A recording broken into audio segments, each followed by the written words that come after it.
안녕하세요. 오늘부터 태세 기출문제 강의를 시작하게 된 고범석이라고 합니다. 자, 저희가 갖고 있는 이제 이 교재를 통해서 전반적인 이제 기초 내용 이론하고 그 다음에 문제를 조금씩 풀어보면서 전반적으로 태세 관련된 내용들 검토를 해볼 거고요. 나중에 이제 교재를 보시면 알다시피 앞에 파트는 이제 이론하고 문제, 그 다음에 뒤에는 이제 기출문제 위주로 쭉 돼 있기 때문에 요 한 권을 좀 제대로 한번 소화를 쭉 해보시면 여러 가지로 좀 많이 도움이 되실 겁니다. 일단 태셋은 뭐 전반적으로 내용 알다시피 경제 경영주의 경제가 대략 한 80% 정도 차지하다 보니까 저희 이제 교재 안에서 구성을 쭉 보시게 되면 앞에는 주로 이제 경제 위주로 돼 있고 뒤에 경영 파트만 약간 살짝 들어가 있습니다. 그래서 일단은 나중에 뭐 저희가 OT 강의라든지 그런 걸 내용을 들어보시게 되면 태세 관련된 이제 고득점이나 시험을 잘 보기 위한 기본적인 방법이나 비책들을 나중에 한번 체크해 주시면 좋을 것 같고요. 일단 이제 이 교재를 가지고 실제 시험에 어떻게 유형이 나오는지를 한번 확인을 해볼 거고요. 그 다음에 일단은 이론을 모른다는 전제에서 간단한 이론을 설명드리고 문제를 풀 건데 일단 이제 문제를 전부 다 풀지는 않고요. 문제 중에서 꼭 풀어야 되는 문제라든지 어려운 문제라든지 그 다음에 중부대 문제를 빼고 문제를 풀어드리도록 하겠습니다. 자, 오늘 이제 첫날 들어가실 파트는 18페이지부터 들어갈 건데 일단 이제 경제 부분을 좀 말씀을 드리게 되면 세 가지로 나눠져 있다라고 보시면 돼요. 경제 영역이. 그래서 보통 이제 미시경제 파트가 있고, 그다음에 거시경제 파트가 있고, 그다음에 국제경제 파트. 보통 이제 이론에서 이렇게 나눌 수 있는데 처음 보시면 경제 기초라고 돼 있죠. 경제 기초는 이제 미시보다 좀 쉬운 파트. 그래서 저희가 대학교 때 대략 이제 경제와 원론 해당되는 이제 기본적 내용들이 살짝 앞에 있기 때문에 경제 기초 내용을 좀 먼저 들으시고 그 다음에 이제 미시 분야 들어가시면 되는데 보통 미시 분야는 어디라고 보시면 되냐면 보통 소비자 이론부터를 미시 경제 분야로 보통 이야기하게 되고 지금 경제 기초 쪽에 해당되는 게 기초 개념이나 그 다음에 뭐 수요 공급이라든지 탄력성 등 뭐 가격 통제라든지 뭐 그쪽 부분에 들어가는데 이렇게 보시면 될 것 같습니다. 자, 그래서 18페이지 먼저 이제 보실 건데요. 경제 기초 처음에 나오는 개념들이 쭉 등장하죠. 일단 이제 시험에서 가장 많이 빈출되는 파트가 기회비용에 대한 파트가 많이 출제가 되기 때문에 기회비용 꼭 숙지를 하고 가셔야 됩니다.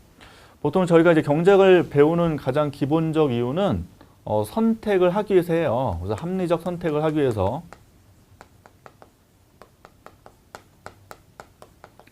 경제학을 이제 배우게 되는데 선택의 가장 기본은 뭐냐면 편익과 비용이에요. 편익은 이제 만족도라고 보시면 되고 그 다음에 비용도 발생하겠죠. 그래서 편익이 비용보다 크면 합리적 선택을 할 수 있다는 하나 이제 조건이 되는 건데 이때 처음에 우리가 비용을 배우는 게 요 비용과 관련돼서 배우시는 거고 지금 교재상으로 세 가지가 나와 있죠. 기회비용, 매몰 비용, 그 다음에 한계 비용.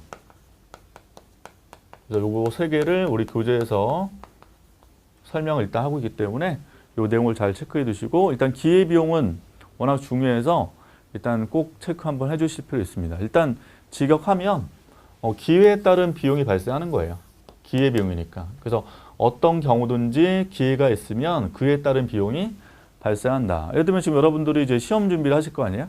그럼 태세 시험을 준비하는 기회가 있다면 그에 따른 비용이 발생하는 게 가장 기본은 교재비 나가죠. 그 다음에 여러분들이 지금 요 강의를 듣고 있으면 수강료 같은 게 발생하잖아요. 그래서 교재비, 수강료 이런 비용을 우리 교재에서는 명시적 비용이라고 이야기하게 되고 그 다음에 눈에 보이지 않는 비용도 있는 게 그만큼 태세를 공부하는 그 시간 동안 내가 못 놀잖아요. 공부를 해야 되니까. 그래서 그것도 일단 비용으로 보는 거예요. 그러니까 만족, 어떤 내가 포기함에 따른 만족을 포기했다라고 하면 그거에 따른 비용도 고려해서 그런 비용을 저희가 암묵적 비용이라고 정의하게 됩니다. 그래서 지금 기회비용 안에 두 가지 있다고 써 있죠. 교재에 명시적 비용이랑 암묵적 비용의 합으로 계산된다는 거 염두에 두시면 되고 이제 문제를 풀면서 요 이론들을 다시 한번 검토를 해보도록 하겠습니다. 자, 20페이지 1번 문제 볼게요. 요거는 이제 소비자 이론에서도 원래 나오는 개념인데 물하고 다이아몬드에 대한 얘기가 되게 유명하고 요걸 이제 아담 스미스가 처음 제시했기 때문에 이걸 아담 스미스의 패러독스라고 해요. 그래서 아담 스미스 아시죠? 경제학자? 그래서 아담 스미스의 패러독스 또는 이거를 가치의 역설이라고 해요.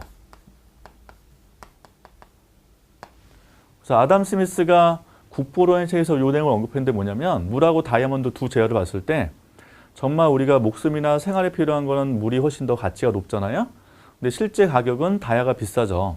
그래서 가치가 높음에도 불구하고 왜 가격이 낮을까를 고민한 게 가치 역설인데 이걸 뒤에 후대 경제학자들이 풀어냅니다. 가장 기본은 뭐냐면 물,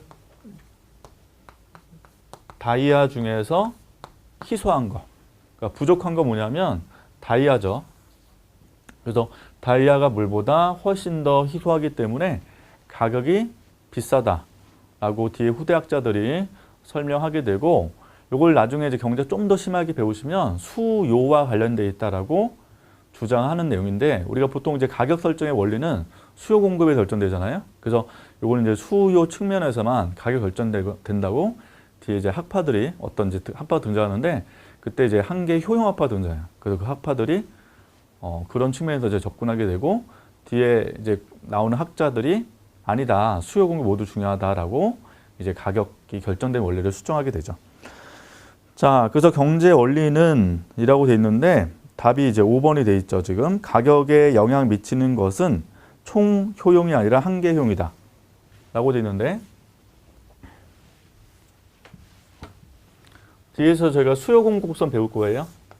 그럼 배우면 P, Q 쓰고 디맨드 커브를 우하향으로 이렇게 그릴 때 이 디맨드가 바로 한계 효용을 나타내요. 그래서 MU는 한계 효용의 영어 약자. 그럼 지금 이제 Q 수량이잖아요. 수량이 부족할수록 한계용이 어떻게 돼요? 높다고요. 이 높이가 한계용이에요. 지금 높다. 따라서 현재 여기서 물하고 다이아를 위치를 놔두면 물은 여기에 있고 다이아는 여기에 있다고 볼 수 있어요. 다이아가 물보다 훨씬 더 희소하니까 가격이 비싸다라는 거죠. 그래서 가격에 영향 미치는 것은 총 효용이 아니라 한계 효용이다 라고 해서 답이 5번이고 보통 이제 총 효용과 관련되는 게 뭐냐면 나중에 좀 더 심화 배우시면 알다시피 이걸 사용가치라고 해요. 사용가치. 그래서 총 효용이 영향을 주는 경우는 사용가치고 사용가치. 그럼 이제 사용하는데 정말 중요한 가치는 물이 높잖아요. 그래서 물의 총 효용이 다이아보다 높다라고 이야기하게 되는 거고요. 그 다음에 한계 효용이 영향을 주는 경우는 교환 가치. 라고 해서 교환 가치는 가격과 동일하다 라고 보시면 되겠습니다. 자, 1번 답은 5번이 답이 됩니다. 자, 2번은 그냥 풀어보시고 3번 시장의 자유경쟁으로 인해서 나타나는 결과가 아닌 것은 보통 이제 한국 사회도 자유경쟁 사회잖아요. 그럼 자유경쟁, 서로 막 경쟁하게 되면 좋은 제품을 훨씬 더 싸게 공급을 한다는 게 가장 기본일 겁니다. 그래서 가격의 하락이 발생할 수 있고 제품의 품질이 향상될 수 있죠. 그 다음에 자유경쟁하게 되면 서비스는 훨씬 더 좋아지겠죠. 그래서 우리가 뭐 치킨 같은 거 가끔 시켜 먹을 때 서로 경쟁이 심하잖아요. 그럼 심하다 보면 굉장히 좋은 서비스를 제공받을 수도 있고요. 그 다음에 제품도 다양해지는 게 우리 치킨도 굉장히 종류가 많잖아요. 그래서 제품의 다양성도 자유경쟁에서 발생할 수 있다 라고 보시면 되는데 경계 안정을 해당되지 않는 게 한국도 보면 경기가 굉장히 불안정적이죠. 그래서 경기가 굉장히 과열됐다가 침체 빠졌다. 그래서 보통 이제 자유경쟁 때문에 오히려 경기가 더 불안정하다는 얘기를 많이 해요. 그래서 답은 2번이 아닙니다. 자, 4번. 다음 두 사람에 대하여서 을이 간과하고 있는 경제학적 개념이 무엇인가? 라고 나왔죠. 갑. 정부가 연 20% 이상의 고금리 빚을 진 청년과 대학생들한테 저금리 대출로 갈아탈 수 있게 해준다고 되어 있고, 우리 이거를 대출할 때 정부가 일정 금액을 메꿔줘야 되기 때문에 돈을 많이 투입을 할 수밖에 없습니다. 그래서 돈이 많이 들 텐데 어떻게 말을 한대라고 되어 있고, 이때 은행들이 낸 기부금을 활용한다고 나와 있죠. 이때 을 입장에서 따로 이 기부금은 비용이 들지 않기 때문에 노는도 좋은 일을 할 수 있는 거다라고 되는데, 실제로 비용이 발생하는 거죠. 왜냐하면 그만큼 기부금을 낸 것만큼 다른 데 투입할 수 있는 거를 못한 거니까 그에 따른 비용이 발생하고, 우리 그 기회비용이라고 합니다. 그래서 어떤 경우든지 전부 다 기회비용이 발생하는데, 기회비용이 없는 경우 하나 있죠. 매몰비용.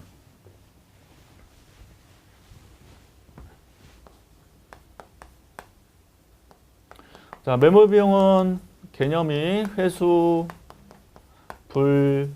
불가능한 비용이라고 해서 보통 이제 많이 예를 드는 게 영화 티켓을 많이 예를 들죠.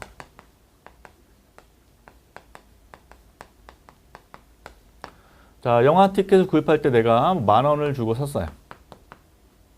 이렇게. 그 영화가 일단 상영을 시작을 하면 환불이 안 되죠. 안 되다 보니까 중간에 정말 영화 재미없을 때는 굉장히 고민하는 게, 이 10,000원이 아까워서 끝까지 영화를 보는 사람도 있는데, 차라리 중간에 영화 재미없으면 그냥 나와서 다른 영화를 다시금 구입을 해서 영화를 보는 게 더 합리적인 선택이 됩니다. 따라서 이 10,000원은 회수 불가능한 비용이에요. 그래서 회수 불가능한 비용이기 때문에 이거는 고려를 할 필요가 없는 거고, 즉 고려할 필요 없다는 것은 이 10,000원은 기회비용이 발생하지 않는다 라고 보실 수 있어요.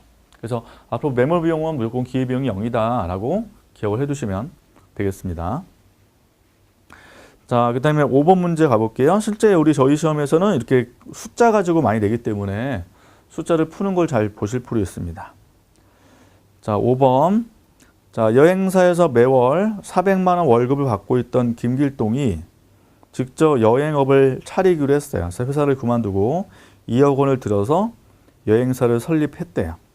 이때 여행사 운영에 따른 비용이 발생하죠. 전화비, 전기료, 인건비. 이때 실제 명백한 비용이 발생하는데, 이거를 우리가 아까 얘기한 그 명시적 비용이라고 했고, 2천만 원 발생한다 나오죠. 그래서 지금 명시적 비용이 2천만 원이 발생을 해요. 이렇게. 자, 시중금리는 월 1%이다 라고 나와 있죠. 자, 김길동 씨가 회사를 그만두고 여행업을 잘 시작했다는 평가를 받기 위해서는 월 매출이 평균 얼마 이상이어야 되는가 라고 되어 있죠. 일단 돈을 남겨야 될 거 아니에요. 그럼 여기 명시적 비용이 있는데, 문제는 암묵적 비용도 있죠.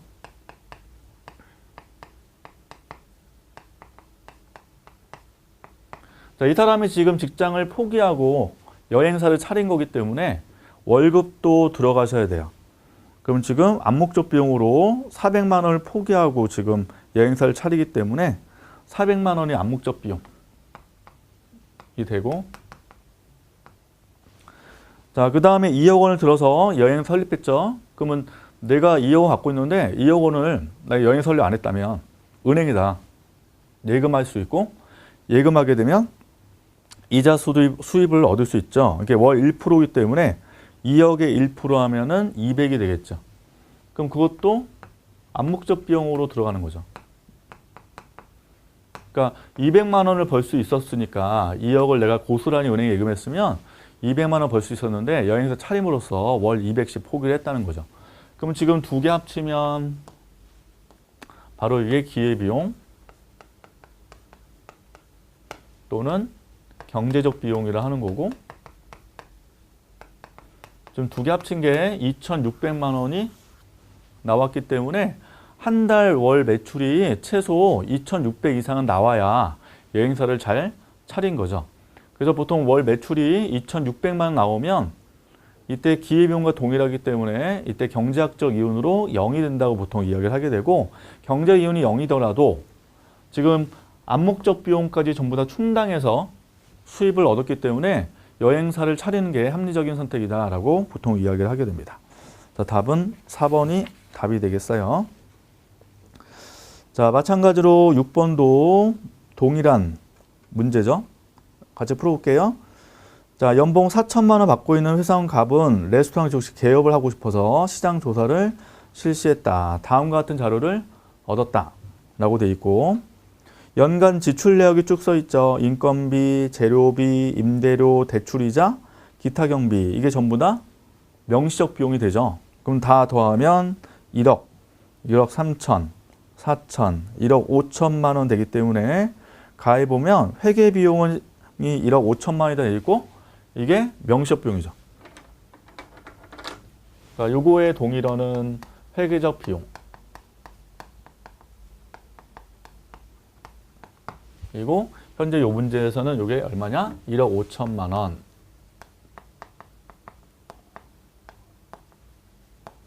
1억 5천만 원 이렇게 보시면 되고, 자, 그다음 레스토랑 운영에 연간 예상 수입이 1억 8천만 원이라면 같은 회사를 계속 다니는 것이 합리적 선택이다 했는데, 우리가 암묵적 비용을 지금 고려하셔야 되겠죠? 그럼 지금 암묵적 비용은 레스토랑 개업에 따라서 연봉 4천만 원을 포기를 해야 되니까 여기에 암묵적 비용 4천만 원이 들어가셔야 돼요.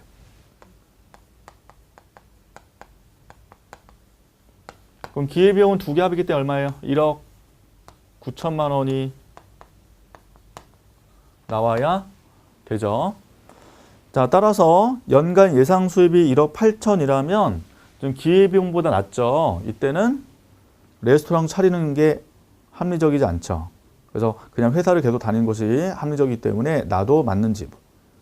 다 연간 예상 수입 2억 원이라면 경제효율은 어떻게 돼요? 이게 1억 9천이니까 2억에서 이걸 빼니까 1천만 원이 되겠죠. 따라서 답은 4번이 답이 됩니다. 자, 그다음 7번 문제 볼게요. 영희의 대학원 학과 선택 평가표를 작성해서 만족감을 나타낸 표다. 그래서 지금 숫자가 전부 다 나오죠. 이게 만족감을 나타내는 거예요. 그러니까 전공 적합성에 대한 만족도. 그 다음에 등록금 합비. 보통 이게 이제 높으면 만족도 떨어질 거 아니에요? 그래서 낮을수록 만족도가 일단 높겠죠. 근데 취업 가능성 이거를 만족도를 전부 더했더니 끝에 걔가 만족도 숫자로 다 넣어놨죠. 그래서 A 학과는 160, B 학과는 200, C 학과는 240 현재 이렇게 나와 있고, 자, 이때 당연히 만족도 제일 높은 거를 선택을 해야 되기 때문에 제일 높은 게 C 학과 되겠죠. 그럼 C 학과 선택해야 되고 이에 따른 기회비용, 그럼 C 학과를 선택함으로써 다른 학과를 못 가죠. 근데 문제는 A 학과, B 학과를 모두 못 가는 게 아니라 당연히 못 가는데 C 학과를 안 갔더라면 A, B 학과 중에서는 당연히 만족도가 더 높은 B 학과를 갔겠죠. 그래서 B 학과를 포기함에 따른 만족도를 기회비용이라고 보시면 되겠습니다. 그래서 답은 4번이 답이 됩니다. 자, 8번 문제는 약간 어려운데 많이 어렵진 않고요. 약간 생각해 보시면 문제 푸는데 전혀 어렵지 않습니다. 자, 다음 글에서 주식회사 중림은 A사 제품을 국내에서 얼마 이상 판매하기 힘들다고 판단할 때 B사 제품을 수입을 해야 되는가 라고 되어 있죠.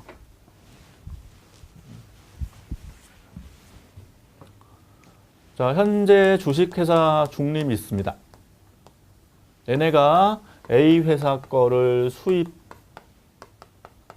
수도 있고 B 회사 거를 수입할 수 있죠. 그 수입할 때 그 돈은, 그 금액은 비용 처리를 일단 해야 될 거예요. 자, 그래서 네모박스 보시면 중림은 중국 베이징에 A사 신제품을 10만 원에 수입하기로 계약을 했어요. 여기 10만 원. A사는. 그런데 계약을 하고 나서 보니 B사가 경영 악화로 5만 원짜리 그릇을 2만 원에 처리하고 있었으니까 지금 B회사는 수입을 2만 원에 할 수 있는 거죠. 이때 B사 제품을 수입해서 납품할 경우에 7만 원을 받을 수 있네요. 이거는 이제 원가니까 판매가는 지금 7만 원이 되죠.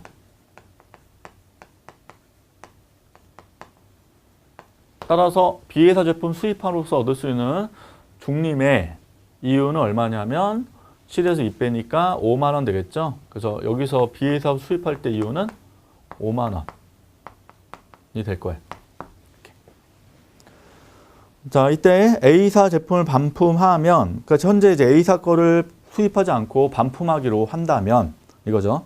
2만 원의 위약금을 지불해야 되기 때문에 2만 원의 그만큼 추가 비용이 발생을 하게 돼요. 그러면 지금 B사 제품을 판매함으로써 추가 비용 2만 원이 다시 발생할 거고, 그럼 순 이유는 얼마로 준다? 3만 원으로 줄 가능성이 있죠.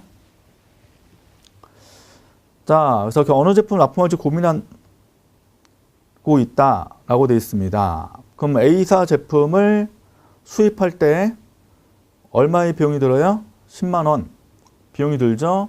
그럼 당연히 지금 요 이유는 얼마? 3만 원 되니까 최소 얼마 이상 가격이 나와야 돼요? 13만 원이 나와야 되죠. 이게 이제 비용이니까. 그럼 요거 당연히 고려한다면 두 개 더해서 13만 원이 값이 되겠죠. 그래서 B사 제품을 수입해야 되는 경우는 13만 원이다 라고 보시면 되겠습니다. 답은 4번이 답이 되겠죠. 자, 그래서 첫 번째 있는 내용은 주로 이제 기회비용 관련된 문제들이 많다 보니까 기회비용에 대해서 정확히 인지하시고 문제를 풀어주시면 되겠습니다. 자, 그 다음에 두 번째 있는 거는 별로 중요하진 않아요. 이쪽 파트는. 그래서 요거는 경제 주체, 경제 활동, 경제 순환 나와 있고, 보통 이제 경제학에서 경제 주체는 가계나 기업, 정부 있고 외국도 원래 들어가죠.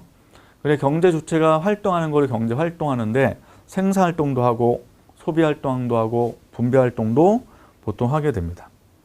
그래 경제 순환 무형 있죠. 그래서 가장 기초가 가계와 기업 위주로 주로 설명을 하기 때문에 가계 기업 위주로 잘 봐주시면 되고, 그럼 가계와 기업이 시장에서 거래를 하는데 일단은 생산물 시장이 있고 그 다음에 생산 요소 시장이 있죠. 기업이 주로 생산물 시장 쪽으로 생산물을 공급을 하죠. 그래서 주로 이제 생산물에 해당되는 걸 우리가 재화 및 서비스라고 보통 이야기하게 되고, 그럼 공급에 따른 가계는 수요를 하게 돼요. 그럼 가계는 이제 수요한 이 재화를 가지고 만족도를 누리게 되고, 가계의 가장 중요한 목표는 효용의 극대화라고 보통 이야기를 하게 됩니다. 그래 가계는 생산 요소 시장 쪽으로 생산을 공급하는데 대표적인 생산 요소는 노동이니까 노동을 공급을 하죠. 그럼 기업은 노동을 수요하게 돼요. 자, 이때 흰 색깔은 재화나 서비스, 눈에 보이는 것들이 주로 이동하게 되는데, 이거에 따라서 우리가 화폐가 왔다 갔다 하죠. 그래서 가계는 재화 서비스를 산 대가로 지출하게 되고, 이걸 총지출. 기업은 이거에 따른 판매 수입을 얻게 됩니다. 판매 수입식은 P 곱하기 Q인데, 가계 입장에서는 P 곱하기 Q가 총 지출액이라고 하고, 기업 입장에서는 판매 수입이라고 보통 이야기하게 되죠. 그 다음에 기업은 가계에 대해서 노동 수요한 대가로 이렇게 화폐를 주는데, 가계 입장에서는 이게 임금 소득이 될 거고, 기업은 임금에 대한 비용이 발생을 하겠죠. 이걸 보통 이제 경제 순환 모형이라고 해요. 그래서 요거는 워낙 기초라서 보통 이런 문제 나오면 거의 틀리지 않기 때문에 간단히 보시면 되겠습니다. 자, 9번 문제 가보죠. 기본적인 경제 문제에 대한 개념을 정리한 것이다. 이에 대한 설명으로 옳은 것은, 자, 경제 문제 발생 원인은 자원의 희소성. 그래서 경제학에서 가장 기초는 자원의 희소라고 해요. 그래서 자원의 희소성의 정의는 경제 주체들의 욕구는 무한한 반면 경제 객체인 재화 서비스 상대도 부족하다. 이걸 희소하다라고 하고, 희소함에 따른 문제가 발생하는데 그걸 보통 경제 문제라고 하죠. 경제 문제 3대 문제가 있어서 니은에 있다시피 무엇을 생산할 것인가, 디귿 어떻게 만들 것인가, 누구한테 나눠줄 것인가를 고민할 수밖에 없다는 겁니다. 자, 자, 저 9번 문제 풀어볼게요. 자원이 절대적으로 적으면 항상 기억이 발생한다. 자원의 희소성은 상대적 개념이에요. 예를 들어서 자, 우리나라에 망고하고 사과가 있다고 해볼게요. 그 망고가 만약에 50개 있고 사과가 100개가 있다고 한번 해보자. 그럼 절대 수량을 딱 보면 망고가 훨씬 더 적잖아요. 이때 망고를 뭐라 하면 희귀하다라고 해요. 그래서 보통 희귀하다는 요거는 뭐냐면 절대적 개념이에요. 절대. 그 절대 수량 가지고 보통 판단하는데 이때 한국인들이 이 망고보다는 사과를 굉장히 많이 좋아한다고 해보자고요. 그럼 사과를 매우 좋아하면 한국인의 욕구에 비해 상대적으로 사과가 부족하잖아요. 이거를 보통 희소하다라고 한다는 거죠. 희소. 그래서 희귀하다는 건 절대 수량으로 하는 거고 희소성의 개념은 상대적 개념인 거예요. 상대적 개념. 그래서 한국인의 욕구에 비해서 수량이 상대적으로 부족하다라는 거를 희소하다 정의하기 때문에 절대적으로 판단하시면 안 된다. 자, 1번 당연히 틀렸고. 2번 공정의 자동화 여부를 결정하는 경우 보통 이제 어떤 회사가 공장이 있는데 노동자를 쓸지 기계를 자동화시켜서 가동할지를 고민할 때는 어떻게 만들지를 고민하는 거잖아요. 그래서 자동화 여부를 결정하는 경우는 디귿에 해당되겠죠. 3번. 자, 디귿은 생산 요소의 선택과 결합 방법에 대한 문제이다. 맞죠? 아까 노동을 쓸지 자본을 쓸지를 고민하는 게 디귿이다. 이거고 리을. 농부가 어떤 작물을 만들지를 선택하는 문제는 무엇을 생산할 것인가의 논점이기 때문에 니은에 해당이 됩니다. 5번. 시장 경제체제는 니은과 디귿의 해결 기준으로서 효율성보다는 형평성 우선시한다. 아니죠. 보통 시장 경제체제의 가장 기본은 효율성이에요. 효율성. 그래서 가장 효율적이라는 게 장점인데 효율성을 추구하다 보면은 형평성의 문제가 있게 되고 이때 형평성 문제 때문에 정부가 개입을 할 여지가 충분히 존재를 하게 됩니다. 자, 10번 문제로 가볼게요. 자, 다음 그림은 민간 경제 흐름을 나타낸 것이다. 이에 대한 설명으로서 옳지 않은 것은 자, 가계와 기업이 나와 있고 A시장, B시장에서 현재 실선은 실물의 흐름, 점선은 화폐 흐름 돼 있죠. 그럼 방금 제가 칠판에 그렸던 거 잘 보시면 실물의 흐름을 잡았을 때 기업으로부터 가는 경우 있잖아요. 그게 니은이죠, 니은. 그 니은은 생산물 공급이 될 거고 그럼 생산물을 가게가 수요하겠죠. 그럼 B시장이 생산물 시장임을 알 수 있을 거다. 그럼 A시장은 반대로 가게로부터 실물이 나가니까 A시장은 생산 요소 시장임을 우리가 확인할 수 있죠. 1번. 임금 이자 지대는 A시장에서 결정된다. 맞죠? 생산 요소 시장에서 노동이 거래되면 임금이 결정되고 자본이 거래되면 이자 결정되고 토지 거래되면 지대가 결정된다. 라고 보통 이야기하게 되죠. 2번. 기업은 생산에 참여한 대가를 받는 것을 의미하면서 아까 기업에 해당되는 게 노동자가 가게가 노동을 제공한 대가로 노동소득을 얻는 거죠. 3번. 가게는 A시장에서 상품을 구매하는 게 아니죠. 지금 생산 요소 시장 쪽이니까 생산 요소를 제공하는 역할을 담당하기 때문에 3번이 틀렸고 자, 프로야구 선수의 경기, 의사의 진료에게는 서비스가 되고 서비스를 제공하는 경우는 기업이 제공하기 때문에 니은에 들어가겠죠. 5번. 기업은 A시장에서는 수요자, B시장에서는 공급자 역할을 하게 되죠. 답은 3번이 답이 되겠죠. 11번은 그냥 넘길게요. 자, 그 다음에 103번 주제 시장경제 특징, 효율형평, 인관상관, 규범과 실증에 대한 개념. 이건 이제 기초 개념이기 때문에 그냥 문제를 풀면서 정리를 한번 해볼 거고요. 일단은 14번 문제로 바로 갈게요. 자, 규범적 서술에 해당되는 것은 이를 해놨죠. 자, 경제학의 종류 중에서 규범 경제학과 실증 경제학이 있어요.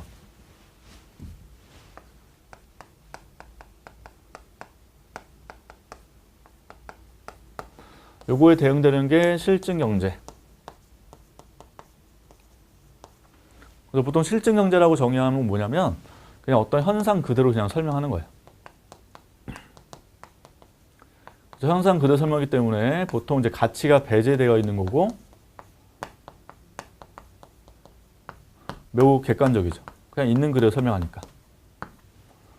반면 규범 경제는 처방을 제시하는 거예요.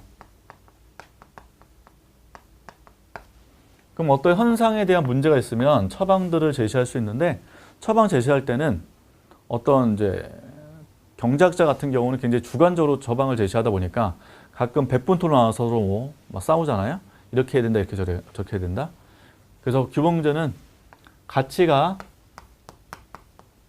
관여되어 있는 거고 보통 이제 주관적인 특징을 갖고 있다라고 하게 되죠. 그래서 보통 실증 경제 같은 경우는 이제 문장 자체가 뭐뭐 하다라고 보통 많이 끝나요.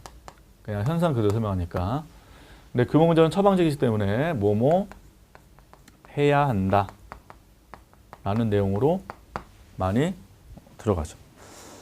자, 그래서 14번 문제 보시면 자, 최근의 경제 성장은 고용이 없는 성장이다 라고 되어 있고 요거는 그냥 현상 있는 그대로 설명했기 때문에 실증 경제에 들어갑니다. 2번 국민연금 제도는 우리 국민한테 굉장히 좋은 제도다 되어 있는데 이거는 주관적이죠.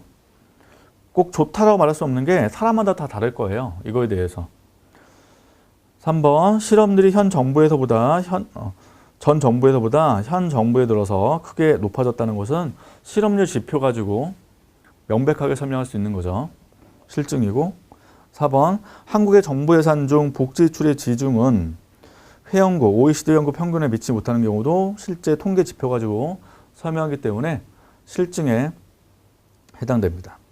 5번 동네 상인들은 SSM, 보통 이걸 초대형 또는 기업형 슈퍼마켓에서 집 근처에 많죠. 뭐 예전에 보면은 뭐 이마트가 만든 익스프레스, 뭐 홈플러스 익스프레스 뭐 이런 데 있잖아요.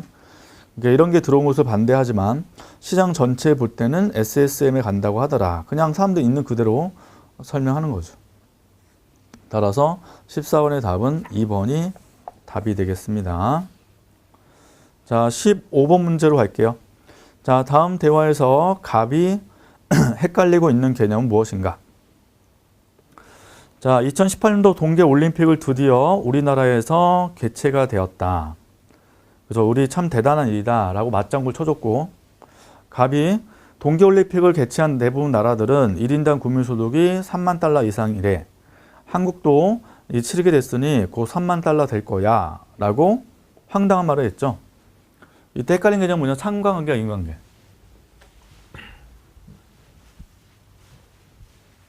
상관관계라는 것은 말 그대로 상관성이 있다는 건데 이게 바로 원인과 결과로 말할 수는 없어요. 그래서 예를 들면 이런 거 있지 않겠어요? 뭐 겨울이 오기 전에 사람들이 겨울을 대비하기 위해서 난방기구를 사잖아요. 그럼 난방기구에 대한 수요가 보통 높아질 거고 그럼 난방기구의 가격이 올라가겠죠. 이렇게. 그리고 나서 겨울이 오잖아요. 이렇게. 그럼 지금 이 상태에서 난방기구의 가격의 상승과 겨울하고 뭔가 상관성이 있을 것 같으나 난방기구 가격이 겨울보다 먼저 발생했기 때문에 이걸 원인, 이거를 결과라고 볼 수는 없단 말이에요. 그래서 보통 사회과학의 문제점 중에 하나가 어떤 이런 현상을 보고 이론을 만들 수가 있는데 잘못된 이론을 만들 수도 있다 해서 이걸 보통 인과의 오류라고도 이야기하게 됩니다. 자, 답은 2번이 답이 되겠죠.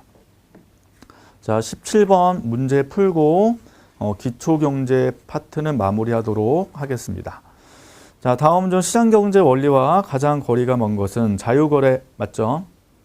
그 다음에 시장경제가 제대로 작동이 되려면 재산권이 일단 보호가 되어야 돼요. 그 다음에 1인 1표. 이거 보통 이제 민주주의라고 하죠. 민주주의. 그래서 시장경제 민주주의 주의랑은 서로 상관성은 없는 거예요. 4번 경제활동의 자유, 그 다음에 가격에 따른 자원의 배분. 그래서 답이 3번이 틀렸습니다. 자, 그래서 저희는 기초경제 파트에 해당되는 거 이론 살짝 하고 문제를 풀어봤고요. 저희는 다음 시간에 미시경제 파트로 넘어가도록 하겠습니다. 자, 지금까지 수업 들어서 고생하셨고 다음 시간에 또 하겠습니다. 예, 수고하셨습니다.